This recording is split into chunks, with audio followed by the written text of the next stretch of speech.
New Relight opticals and computerised I clinic. हमारे यहाँ Sarojini hospital के आई स्पेशलिस्ट डॉक्टर अवेलेबल। अपनी आंखों का मुफ्त मुआयना करवाइए। जी हाँ, sunglasses 99 onward, any number glasses from 250।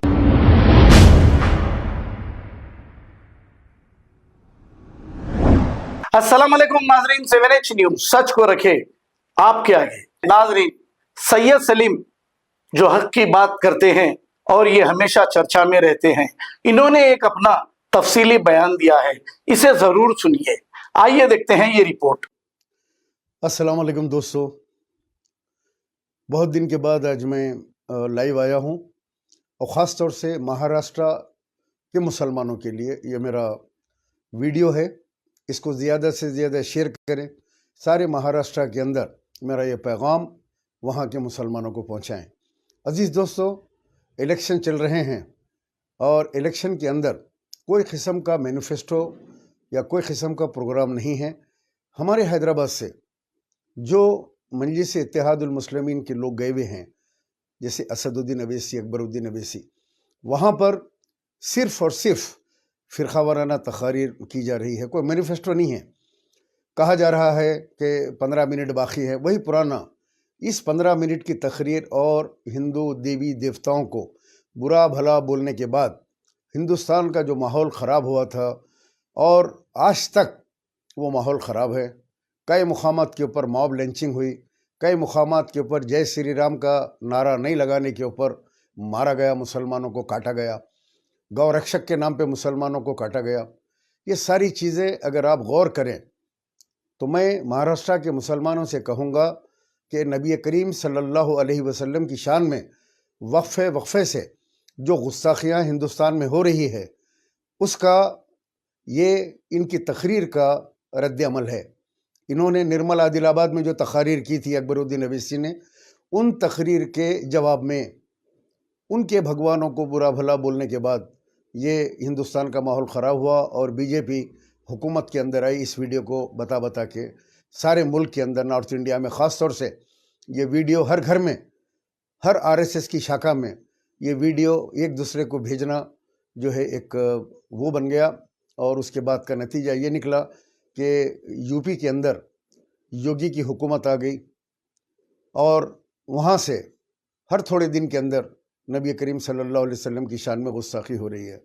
तो मुसलमानों से मैं ये कहूँगा कि वहाँ पहुँचे हुए हैं और वही 15 मिनट की बात क्या करेंगे। 15 मिनट पुलिस को हटाने से क्या होगा।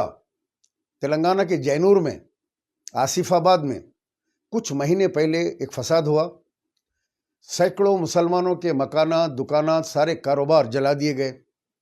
ये 15 मिनट की तकरीर करने वालों से मेरा सवाल है, क्या आप लोग 15 मिनट के लिए जैनूर आसिफाबाद गए? अल्लाह को गवाह रख के कहो, मुसलमानों पूछो उनसे, क्या जैनूर आसिफाबाद के अंदर जो बर्बादी हुई, जो तबाही हुई मुसलमानों की तेलंगाना के अंदर, क्या असदुद्दीन अवैसी या अकबरुद्दीन अवैसी वहाँ का दौरा करे?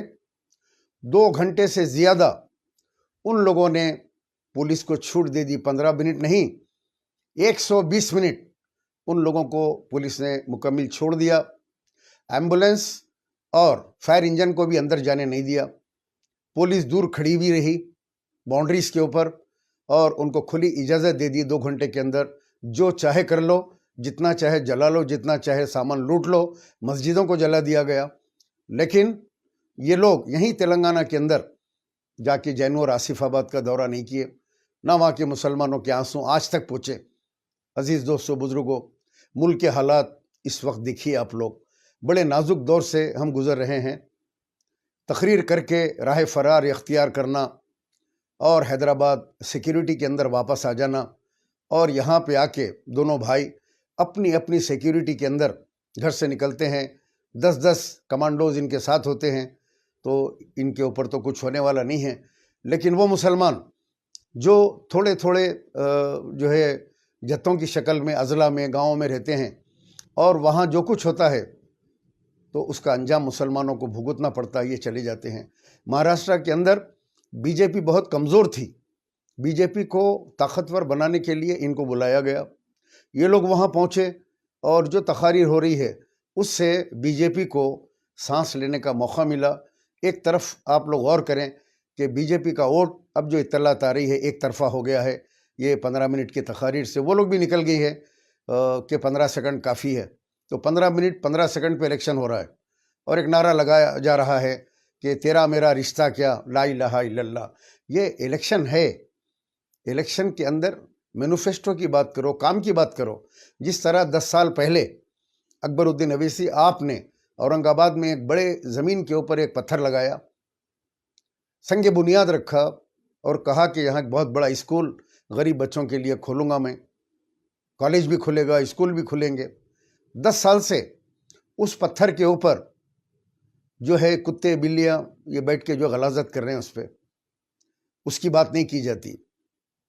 अवाम उनसे पूछिए आप लोग कि इन सालों के अंदर मजलिस ने वहाँ क्या किया, वफ़ के ज़मीनों के साथ इम्तियाज़ जलील ने क्या किया। इम्तियाज़ जलील, आपकी मैं एक तकरीर सुन रहा था, बिल्कुल बचकाना तकरीर, बच्चों जैसी तकरीर। तुम एक मामूली रिपोर्टर थे, 5,000 3,000 के तुम इंटरव्यू लेते थे और बीजेपी के बड़े क्लोज थे, दिन भर बीजेपी के ऑफिस में रहते थे एज ए सहाफ़ी और वहाँ मामले करते थे। यही डॉक्टर गफ्फार खादरी ने तुम्हारी परवरिश की, तुमको पाला पोसा सियासी तौर के ऊपर।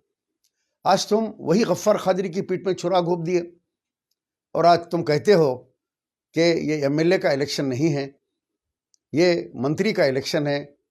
टूई टूई टूई टूई बजाते हुए मैं आऊँगा और महाराष्ट्र की हुकूमत दारुसलाम आकर असदुद्दीन अवैसी के ख़दमों में गिरेंगे, तब जाके हम उनकी तायीद करेंगे। बिल्ली के ख्वाब में छिचड़े छिचड़े एक कहावत है।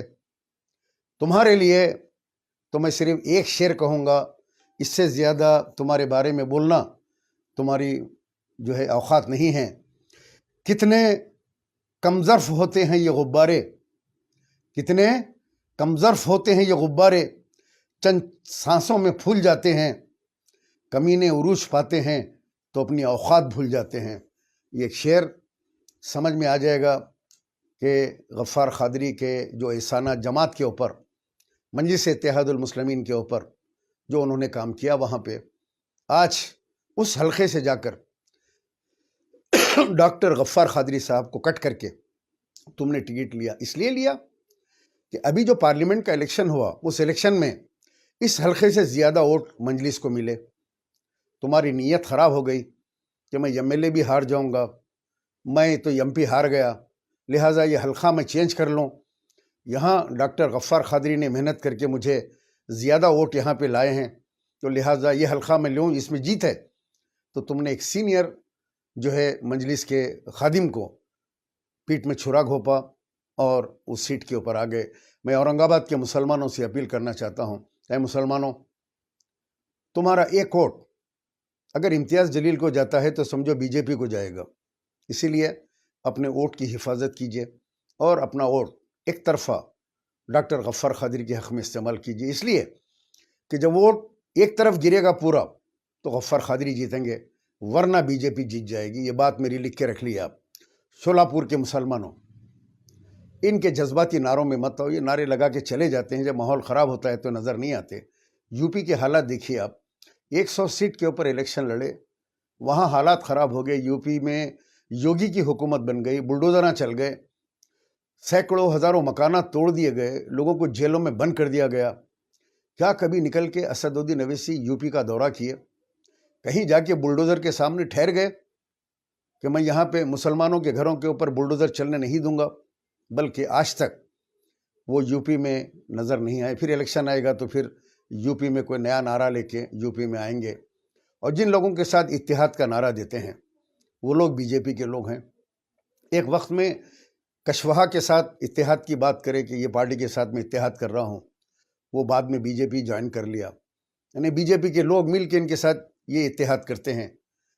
यही औरंगाबाद महाराष्ट्र के अंदर नारा दिया, जय भीम जय भीम, और एक सीट वहाँ पे एमपी की जीत गए और धोखा दिया दलितों को। आज प्रकाश अंबेडकर खुलेआम ये कह रहे हैं कि असदुद्दीन अवैसी बीजेपी के दलाल हैं, बीजेपी के एजेंट हैं। मैं नहीं कह रहा हूँ, ये प्रकाश अंबेडकर कह रहे हैं कि असदुद्दीन अवीसी के ऊपर भरोसा नहीं किया जा सकता। जनाब मौलाना मोहतरम सज्जाद नोमानी साहब दामन बरकातहू, आपने महाराष्ट्र के अंदर अपील की कि फ़लाँ उम्मीदवार के हक़ में अपने वोट का इस्तेमाल कीजिए। फौरी सारे मुरीद निकल गए और फतवे देने लगे कि मौलाना सज्जाद नोमानी साहब मुनाफिक है, ईमान फरोश है। क्या ये हैदराबाद के आलिम की तरह हैं? वो हैदराबाद के अंदर जो हैं वो बिरयानी उलमा हैं।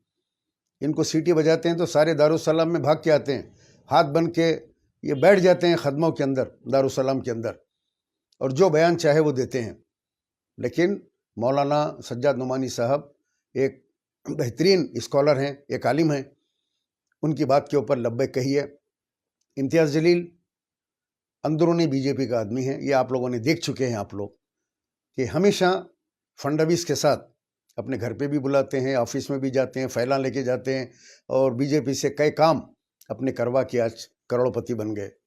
एक बैठ के फिरने के लिए मोटरसाइकिल नहीं थी, अब मैं नाम नहीं लेना चाहता किसने इनको पहली मोटरसाइकिल दिलाई थी बैठ के फिरने के लिए। इसीलिए तो कहा कि अपनी औकात भूल जाते हैं, ये शेर इसीलिए कहा। शोलापुर के मुसलमानों से मेरी अपील है, जज्बात में ना आए। वो कांग्रेस की सीट है और कांग्रेस के उम्मीदवार को कामयाब कीजिए।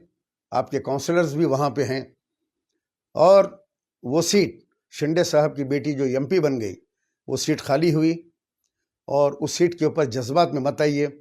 ये एक बार अगर इनके ख़दम वहाँ जम गए तो फिर उसके बाद के जो हालात होंगे वो आपको झेलना पड़ेगा। मुसलमान जो है अपना वोट कांग्रेस के हक़ में दे, कांग्रेस की सीट को बरकरार रखें। बाकी जो दूसरे एरिया हैं उन इलाके में तो वहाँ पे मजलिस का आने जाने का कोई सवाल ही पैदा नहीं होता। आपके धुलिया के मुसलमान, मालेगांव के मुसलमानों से मेरी अपील है कि वो जो डोगले मुफ्ती साहब हैं, इस्माइल साहब, जो कभी new Relight opticals and computerised I clinic. हमारे यहाँ सरोजनी हॉस्पिटल के आई स्पेशलिस्ट डॉक्टर अवेलेबल। अपनी आंखों का मुफ्त मायना करवाइए। जी हाँ, sunglasses 99 onward, any number glasses from 250 onward, contact lenses any colour ₹99 onward. जो हजरात 60 साल की उम्र से ज्यादा है, हज और उम्रा जाना चाहते हैं, उनके लिए बिल्कुल free number glasses, free home delivery और free eye checkup. New Relight Optical, Talab Katta, main road, opposite to Baba Bahauddin Dargah. Mobile 9848392127। खबर है शहर की, खबर है गाँव की, खबर है सारी दुनिया की। 7H न्यूज पसंद आए तो लाइक कीजिए, शेयर कीजिए और सब्सक्राइब करना ना भूले। 7H news.